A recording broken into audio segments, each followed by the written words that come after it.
Bir күні әкем екеуміз базар аралап жүрген кезде жездем хабарласты. Қарындасыңызбен тұра алмаймын, келіңіз деп. Мен барлығын естіп тұрмын. Әкем тыңдап тұр. Жездем әкеме әпкемді жамандай бастады. Әкем: тоқта, мен қазір барамын, сонда айтарсың, деп соткасын сөндіре салды. Маған үйге қайта бересің ба деген еді. Мен сізбен бірге барамын деп ере кеттім. Жездемнің үйіне келдік.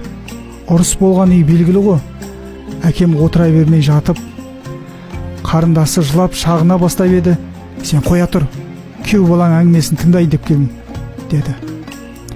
Жездем: әлеге өзіңіз білесіз ғой, жұмыс жоқ, жұмыс істемейсің деп сөйлейді.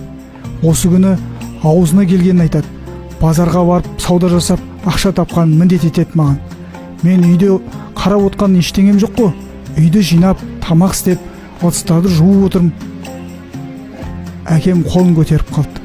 Тоқта, неге қатын істейтін тірлік жасауың керек? Еркек деген таңертең кетіп жұмысқа, кешке келу керек.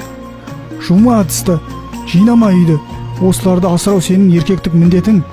Қазір сен екеуіңнің міндеттерің ауысып кетті. Соған орай қатынның да тілі шыға бастаған.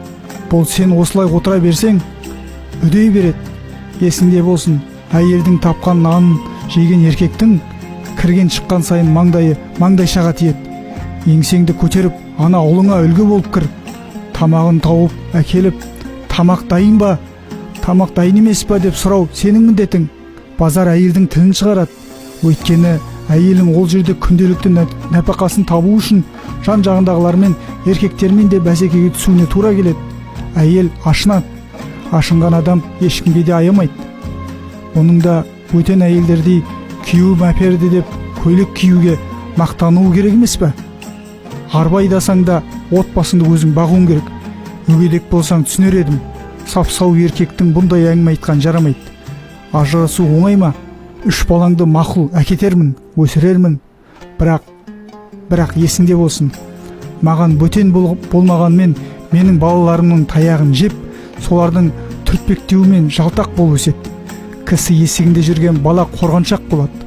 Жетімнің қарны тоймас деп атам қазақ біліп айтқан. Менің май бергенім сенің су бергеніңе татымас. Қазір ақырғы сөзімді айт, қарындасым. Сен ұрды деп қанша жылап келгенде орталарыңа түспедім. Өзің шақырғасын келдім.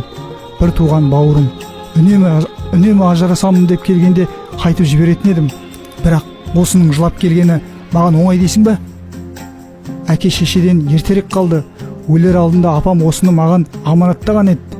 Үй болып кетсін деп қана үндемей жүрмін. Бұл маған анау өз қызымнан да жақын. Оқып жүргеніңде әкетіп оқытпай қойдың. Енді не дейсің? Өзің айт.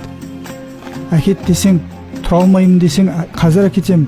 Бірақ мен бір әкеткесін қайтып жібермеймін, біліп қой. Бұлай жүре берсең, ертең өз балаларыңа да қадірің қалмайды. Анасы сыйламаған әкені бала-шаға сыйлайды деп ойлайсың ба өзің? Сен қызда ойлан, тіліңді қысқарт. Бүгін кетсең қайтып келмейсің, білдің бе? Қалсаң қайтып жылап келмейсің. Үйде үнсіздік орнады.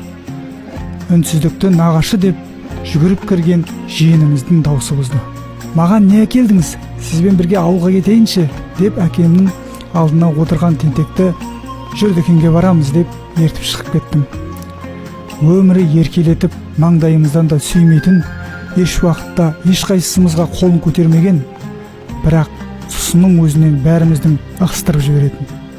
Көп сөйлемейтін әкеме де мақтаныш сезімі өсе түсті. Анам өмірінде жұмыс істеген адам емес. Бір мұғалімдік айлығымен бәрімізді оқытып, күні-түні малмен де айналысып, барлығымызды орын-орнымызға қойып жатқан әкешім қандай мықты едің. Біз дүкеннен келгенде әкем сыртқа шығып, машинамыздың қасында тұр екен. Жездем мен әпкем тамаққа қарасаңыздаршы дегеніне қарамай, тентек жиенді өзімізбен ала шығып кеттік. Арада көп ұзамай жездем де жұмысқа тұрды. Әпкем 1 жылдан кейін тағы бір қыз босанып алды. Содан кейін ұрысып жатырмыз деп шақырған емес. Өмір деген сабақ қой. Бұны да бір сабақ деп өзіңізге түйе жүріңіз, қымбатты көрермен.